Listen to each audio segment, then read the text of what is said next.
In this video, I'll show you how to fix Epic Game Launcher is not opening. Now first what we can try is come down here and search for run. In here you want to type %local app data %. Open this up. And from in here what you want to do is find Epic Games Launcher. Open up Epic Games Launcher, go to saved and find your web cache folder.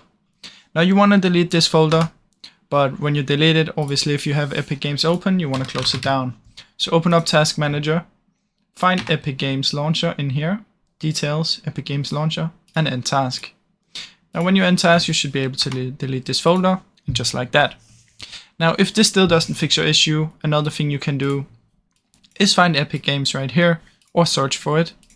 Right click on it, Properties, Compatibility, and activate these two. Now if this still doesn't work, another thing you can try is come here and search for Device Manager, open up Device Manager, Display Adapters, find your graphics card and update it. Now after you've updated it, we can go down here and look for Windows Update. See if you have any Windows updates that you need to take. I don't, but if you do, you can do it from in here. Now another thing is right click on your desktop, Display Settings, and from in here you want to make sure you're under Recommended, Scale and Display Resolution. You need to be under Recommended because sometimes there can be some errors with the Epic Games.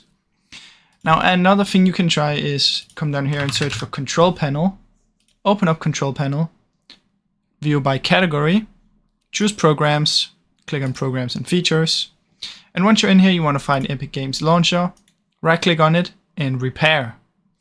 Now right click on here and just repair, not the services but the launcher one. Now this will repair your Epic Games Launcher. And another thing you can do if none of these work is simply just do a clean reinstall. Right click on it, uninstall, and then go and reinstall it from the website. Now that's basically how you can do it, guys. Now I really hope you enjoyed this video. If you did, please leave a like and subscribe as it helps me out a ton. Thank you so much for watching.